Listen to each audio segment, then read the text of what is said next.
শুধু তসবিহ নিয়ে থাকে, পীর মাসায় বলে ওনারা ঠিক, ওনারা সুফিবাদী। ইসলামকে না, এটা বলে তো তুমি আবার ভুল করছো। ইসলামের কোনো ভারসাম্য নেই, ইসলাম একটাই। মুহাম্মদ সাল্লাল্লাহু আলাইহি সাল্লাম আল্লাহর পক্ষ থেকে যে পূর্ণাঙ্গ জীবন বিধান এনেছেন, যেটাকে আল্লাহ সিরাতে মুস্তাকিম বলেছেন, সেটাই ইসলাম। ওর বাইরে কোনো ইসলাম নেই। ইসলামী রাজনীতি পূর্ণাঙ্গ ইসলাম নয়, পূর্ণাঙ্গ ইসলামের একটা অংশ। জিহাদ ফি সাবিলিল্লাহ পূর্ণাঙ্গ ইসলাম নয়, পূর্ণাঙ্গ ইসলামের একটা অংশ। তরিকত তাসাউফ পূর্ণাঙ্গ ইসলাম নয়, পূর্ণাঙ্গ ইসলামের একটা অংশ। সেজন্য পলিটিক্যাল ইসলাম, রেডিক্যাল ইসলাম, সুফিবাদী ইসলাম, ইসলামের কোনো ভারসাম্য বলা যাবে না। ইসলাম একটাই। সুবহানাল্লাহ বলবেন। তারপরে আসেন পীর মাশায়েখ সুফিবাদী, যাদেরকে বলা হয় সুফি সাধক, ওনারা কি জিহাদ আর ইসলামী রাষ্ট্র ও রাজনীতি করতেন না? কথা বলেন। যাদেরকে সুফি সাধক বলা হয়, সুফি আমি বিশ্বাস করি না, আমি বিশ্বাস করি মুতাসাউফ। তাসাউফ এক জিনিস আর সুফিবাদ আরেক জিনিস। যত ভণ্ডামি চলে সুফিবাদের নামে। আমরা বিশ্বাস করি হক্কানি আল্লাহওয়ালা পীর মাশায়েখগণ তাসাউফ চর্চা করে। তাসাউফ কোরআন হাদিসে আছে। এই তাসাউফ যিনি চর্চা করেন তাকে বলা হয় মুতাসাউফি, আরেফ, সালেহ, জাকির, শায়খ, ফার্সিতে বলা যায় পীর। কিন্তু সুফিবাদের নামে যা হচ্ছে, জেনা, বেবিচার, নাচ গান, ঢোল ডক্কর, একতারা দোতারা, কলকি টানাটানি, আর যত শিরকি কথা, কুফরি কথা, এগুলো সুফিবাদের নামে হয়। এগুলো ভণ্ডামি, এগুলোর সাথে ইসলামের কোনো সম্পর্ক নেই। কিন্তু ইতিহাসে যাদেরকে সুফি সাধক বলা হয়, আমাদের পূর্ববর্তী বুজুর্গ যারা, তাদের প্রত্যেকেই দাওয়াত ও তাবলীগের সাথে, তরিকত তাসাউফের সাথে তরবারি সাথে রাখত। জিহাদকে তারা বাদ দেন নাই, আর ইমারতে ইসলামিয়া, খেলাফত বা ইসলামী শাসন ব্যবস্থাকেও তারা বাদ দেন নাই। আমি তিনজন বুজুর্গের দৃষ্টান্ত দিচ্ছি। একজন হচ্ছেন সুলতান মাহমুদ বালখি মাহিসাবার রাহমাতুল্লাহ, বগুড়ার মহাস্তাগরে যার মাজার শরীফ। আপনারা যারা বাংলাদেশ ইতিহাস করেছেন জানেন, কষ্ট হচ্ছে আপনাদের? কথা শুনতেছেন? মনোযোগ আছে? ঘুমাচ্ছেন? কে কে ঘুমান একটা হাত উঠান।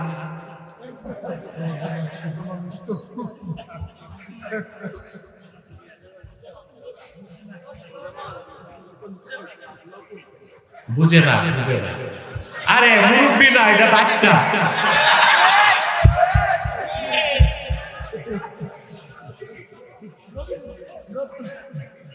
এই লোকগুলো কি ঘুম থেকে উঠে আসতেছে না? এগুলো ঘুমায়, অর্ধেক ঘুমায় তারপর আসছে। সম্মানিত সুধী, সুলতান মাহমুদ বালখি মাহিসার রহমতুল্লাহ সন্দ্বীপ থেকে গেলেন বগুড়া। কোথায়? আপনারা জানেন প্রাচীন বাংলার রাজধানী ছিল বগুড়া, মহাস্তাগর, দিনাজপুর, এই অঞ্চলটা ছিল প্রাচীন বাংলার রাজধানী। এগুলো জানেন তো? সুলতান বালখি যখন বগুড়াতে বসলেন, হিন্দু রাজা পরশুরাম ওখানে রাজত্ব করত। সুলতান বালখি রহমতুল্লাহর দাওয়াত শুনে রাজা পরশুরামের স্ত্রী আর মন্ত্রী মুসলমান হয়ে গেছে। আমি ইতিহাস বলছি 1000 বছর আগে। এখন পরশুরাম চিন্তায় পড়ে গেছে যে বড় বেকায়দা, ধর্ম গেছে, রাষ্ট্র যাচ্ছে। সে তখন যুদ্ধের এলান করল, যুদ্ধের প্রস্তুতি নিল। সুলতান মাহমুদ বালখি তিনিও তসবিহ গলায় রেখে হাতে তরবারি নিলেন। যুদ্ধ হলো, যুদ্ধে পরশুরাম নিহত হলো। 1000 বছর আগে দাওয়াতের সাথে সুলতান বালখিকে জিহাদের পথে বেছে নিতে হয়েছে। বগুড়ার মাটিতে প্রথম কালেমার ঝান্ডা তিনি তীর করে দিয়েছেন। জিহাদ করেন নাই? যারা আমাদেরকে বলে সুফিবাদী ইসলাম মানে জিহাদকে বাদ দিতে চায়, তারা আমাদেরকে ভুল ইতিহাস। আমাদের দেশে কিছু দালাল বক্তাও ছিল, এই কথাগুলো বেশি বলছে, সেকুলারদেরকে খুশি করছে, ঠিক না? এই বক্তাগুলো এখন কোথায় পালাইছে, দূরবীন দিয়েও খুঁজে পাওয়া যাচ্ছে। অনেকে চাকরি বাকরি হারাইছে, চাকরি বাকরি হারাইছে। কি রকম ফাঁসে একটা, যার হাতে খুন, শারেক উপরে ভরপুর হৃদয়, এরকম একটা মানুষকে সার্টিফিকেট দিয়ে আপনি জানেন।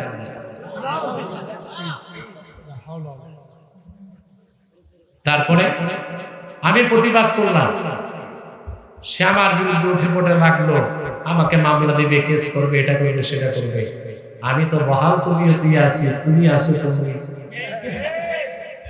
চান্দু, তোমার মাও পালাইছে, তুমিও পালাইছে।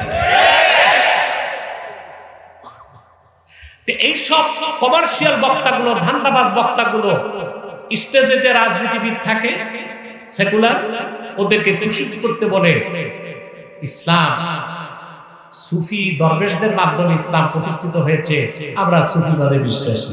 কিন্তু আল্লাহওয়ালা প্রত্যেক হক্কানি সুফি দরবেশ, তাদের হাতে থাকতো, গলায় থাকতো তাসবিহ, সিনায় থাকতো কোরআন, হাতে থাকতো তরবারি।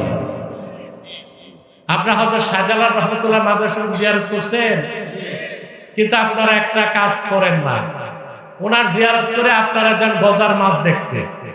ওই গজার মাছ দেখায় কোনো লাভ? আল্লাহর ওলির জিয়ারত করে জাদু করে যাবেন, দেখবেন যে ওখানে 800 বছর আগের হযরত শাহজালালের তরবারিটা রাখা আছে। ইতিহাস সাক্ষ্য দেয়, হযরত শাহজালাল ইয়ামানি 360 জন সঙ্গী নিয়ে যখন বাংলাদেশে প্রবেশ করলেন, জায়নামাজে সুরমা নদী পার হলেন, গলায় তার তাসবিহ, সিনায় তার কোরআন, হাতে ছিল তরবারি।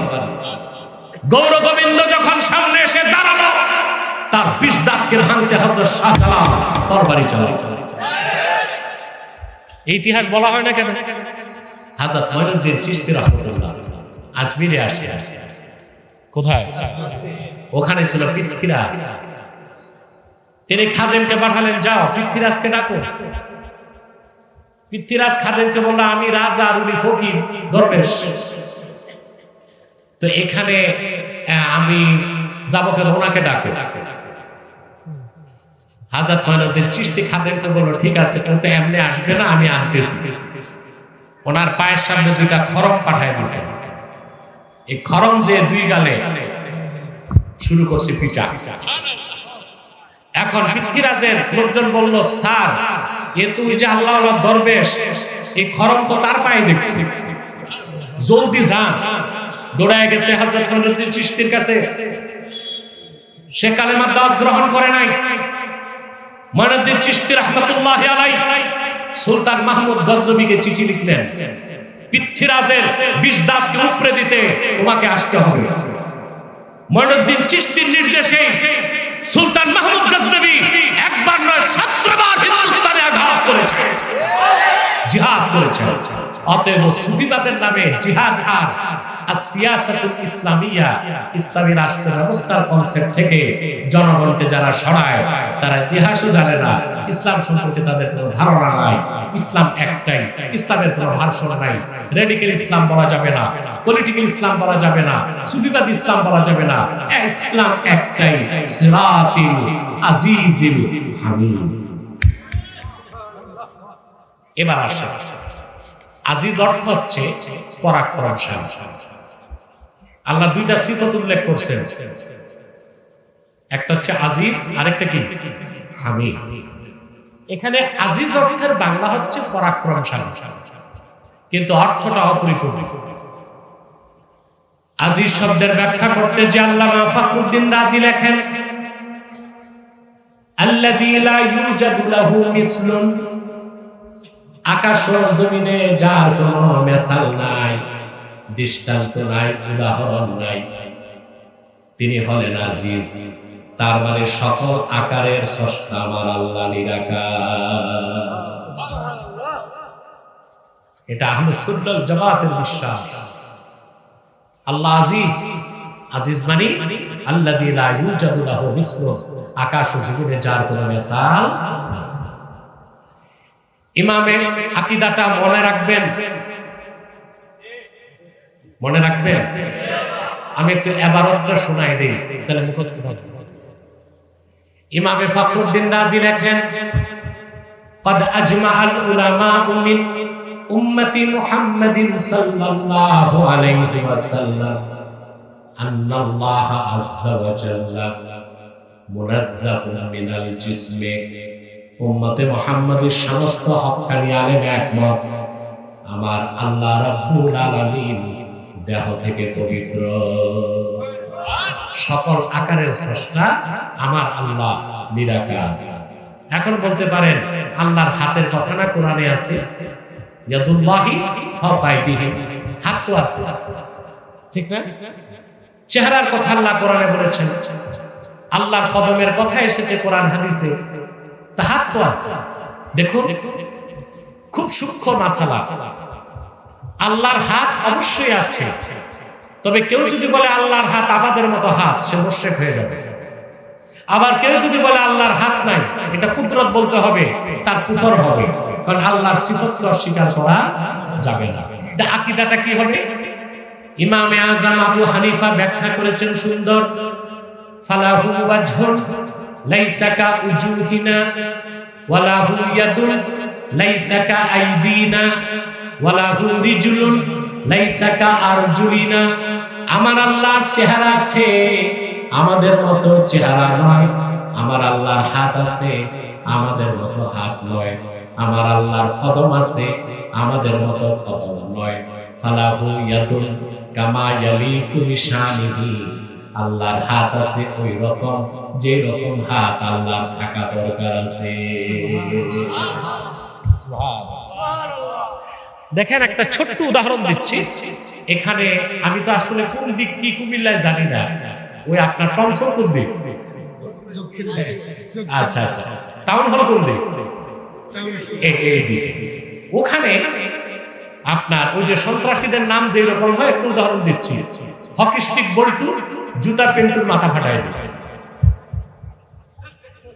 এখন ওখানে কথা হচ্ছে, আরে এখানে আব্বাসির হাত আছে, আব্বাসি। এখন আমার হাত কি লম্বা হয়ে টাউন হলে গেছে? এই হাত মানে কি আমার মেকানিজম এখানে কাজ করছে। আমি হকি স্টিক বল্টুকে বলছি জুতা পেন্টুর মাথা ভাঙা, ঠিক না? তো সব জায়গায় কি হাতের অর্থ একটাই হয় না? এরপর এইটা আমার হাত, এটা আমার ফিজিক্যাল হ্যান্ড, ঠিক না? এই সব কিছুর মধ্যে আমার আল্লাহর হাত। সেটাকে যদি আমরা আমাদের 5 আঙ্গুলের বিশিষ্ট হাত যেমন ওই রকম হাত মনে করি, শিরক হবে। আবার যদি বলি হাত আছে বলা যাবে না, কুফর হবে। আমাদের কথা হচ্ছে আল্লাহ তাআলার হাত আছে। কথা বুঝতে পারছেন? ইয়াদুল্লাহি মা'লুম ওয়াল কাইফিয়াতু মাজহুল। আল্লাহর হাত আছে এই বিশ্বাস থাকতে হবে, কি রকম চিন্তাও করা যাবে না। এই জন্য সকল আকারের স্রষ্টা আমার আল্লাহ নিরাকার। ওনার একটা সিফত হচ্ছে আজিজ। কথাগুলো বুঝতেছেন? আজিজ শব্দের আল্লাহর একটা প্রিয় নাম আজিজ। আমি একটা আমল দিব, কথা বলেন। আপনাদের অনেকের মনের আশা পূরণ হয় না, অবৈধ না, বৈধ আসছে। আপনি চলে যাবেন রে, ঠিক আছে। অনেকে আছে না মেয়েকে পছন্দ করে, এখন কোন মেয়েকে বিয়ের আগে কি ভালোবাসা জায়েজ আছে? কথা বলেন। আমাদের দেশে কিছু মৌলভী সাহেব বাইরে সব হারামকে জায়েজ করার চেষ্টা চলতেছে। যেমন বলে হালাল ভালোবাসা, বিয়ের আগে আবার ভালোবাসা হালাল হয় কেমন করে? কথা বলে হালাল হতে পারে? বিয়ের আগে ভালোবাসা হালাল হয়? হতে পারে? কোন ব্যাংকিং এর সুদ থাকলে ওটারে হালাল বানানো যাবে? কথা বলে না। আমরা অনেক সময় হারামগুলোকে ব্যবসা করার জন্য হালাল করার চেষ্টা করি। আল্লাহ তাআলা এই রকম গুমরাহি থেকে আমাদেরকে রক্ষা করুন, বলুন আল্লাহুম্মা আমিন। তাহলে যদি আপনাদের মনের আশা পূরণ না হয়, বিদেশ যাবেন যেতে পারতেছেন না, আছে না এরকম সমস্যা? ব্যবসায় উন্নতি নাই, চাকরি হচ্ছে না, বেকার। আমি যে আমলটা দিচ্ছি যুবকরা, খুব সহজ আমল। আপনি ফজর নামাজের পর জানামাজ থেকে উঠবেন না, 100 বার দরুদ সালাম করে 1000 বার পড়বেন ইয়া আজিজু। একটা সংখ্যা পারবেও না, একটা সংখ্যা পড়বেও না। এরপর আবার 100 বার দরুদ সালাম করে আল্লাহর কাছে বলবেন, আল্লাহ তোমার আজিজ নামের উসিলায় আমার এই ন্যাক আশা পূরণ করো। 7 দিনের মধ্যে আল্লাহ তাআলা মনের আশা পূরণ করবে। পারবেন না? আপনারা আমল নিজেরা করবেন, আন্দাজি কবিরাজের কাছে দৌড়াবেন না। ওরা কিন্তু পয়সা টয়সা নিয়ে ধোঁকা দিয়ে দিবে, ঠিক না? এখন কবিরাজের অভাব নেই দেশে, হাজার কবিরাজ বের হয়ে গেছে, তারপরে পয়সা টয়সা নিয়ে আপনাদেরকে ধোঁকা দিচ্ছে কিনা? আল্লাহ বুজুর্গ হক্কানি পীর মাশায়েখদের কাছে যাবেন। কথা বুঝতে পারছেন? তাহলে আল্লাহর একটা নাম হচ্ছে আজিজ, আর একটা হচ্ছে হামিদ। আরেকটা কি? হামিদ এখানে মাহমুদ অর্থে। কি অর্থে? অর্থাৎ যিনি সকল প্রশংসার হকদার। বলেন সুবহানাল্লাহ।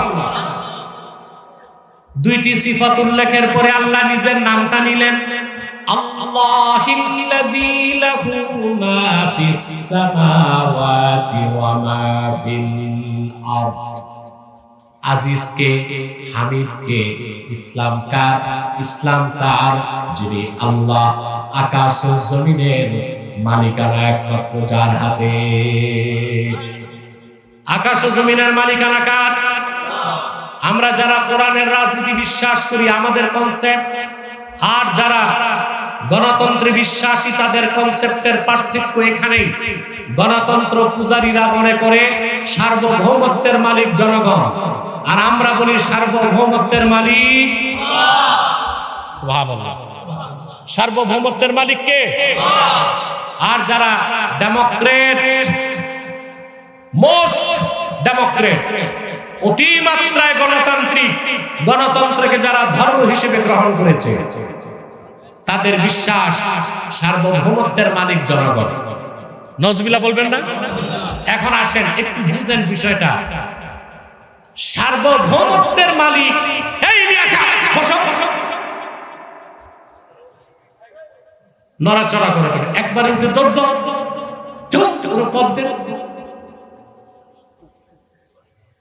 রাত হয়ে গেছে, পানি পড়তেছে, আমি দেখতেছি আর কয়েক মিনিট, তাহলে একটা মেসেজ আমি দিতে পারবো আপনাদের।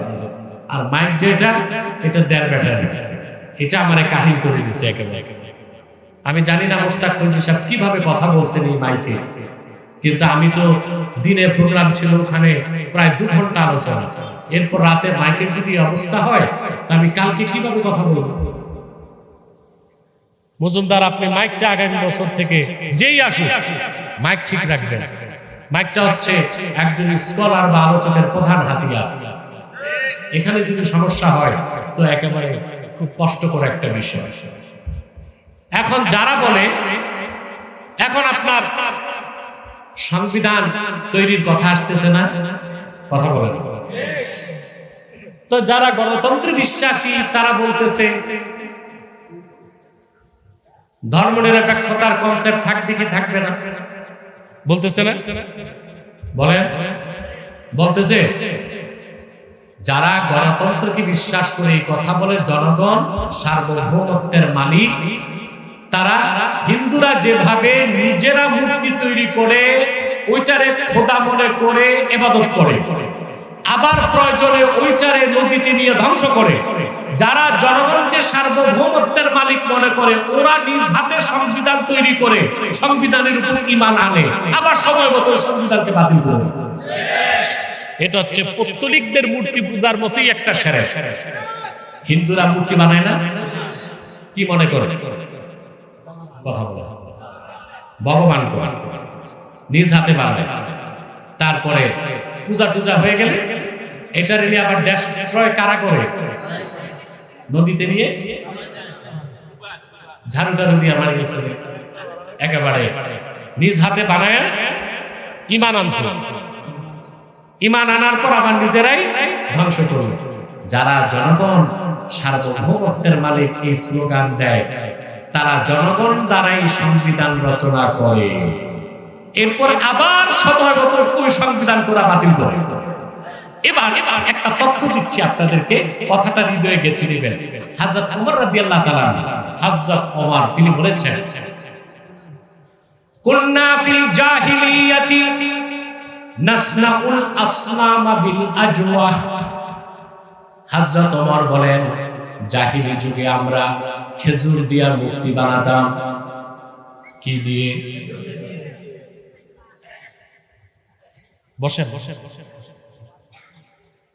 হযরত ওমর বলেন, জাহিলি যুগে খেজুর দিয়ে মূর্তি বানাইতাম, কোলে রাখতাম, সিনায় রাখতাম, চুমা দিতাম, বগলে রাখতাম, সম্মান করতাম, ক্ষুধা লাগলে খাওয়া যেত।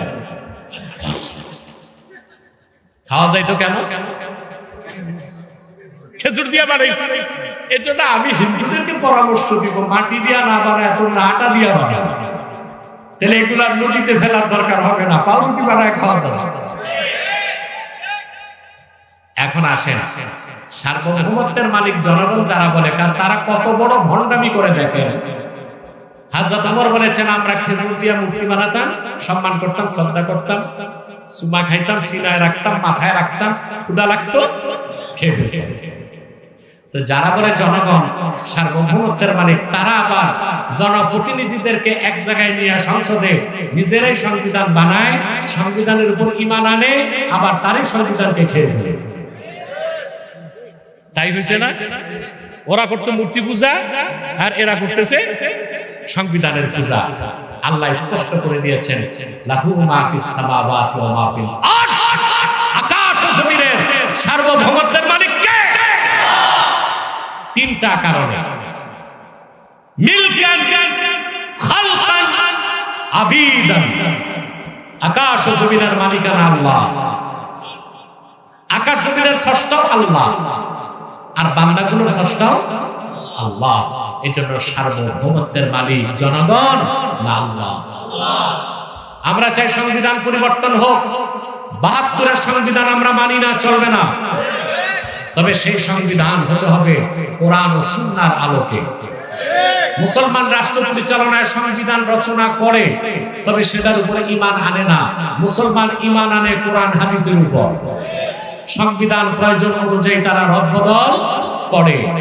আর যারা জনগণকে সার্বভৌমত্বের মালিক মনে করে, তারা ওই যে হযরত ওমর বলেছেন, খেজুর দিয়া মূর্তি বানাতেন, আবার খেয়ে ফেলতেন।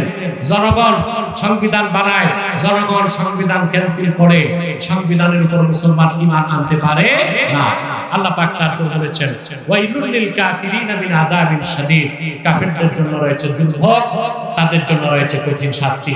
আল্লাহ তাআলা এই কথাগুলোর উপর আমল করার তৌফিক আমাদেরকে দান করুন। বলুন আল্লাহুম্মা আমিন। আসুন আমি মুনাজাত করছি পবিত্র ঈদ মিলাদুন নবী সাল্লাল্লাহু আলাইহি ওয়াসাল্লাম স্মরণে 15তম বার্ষিক ওয়াজ ও দোয়া মাহফিল। এটা হচ্ছে আপনাদের ধর্মপুর পূর্ব চৌমুহনীতে, চিনেন আপনারা? ওখানে আমি থাকবো, প্রধান বক্তা মুশতাক ফৈজি সাহেব।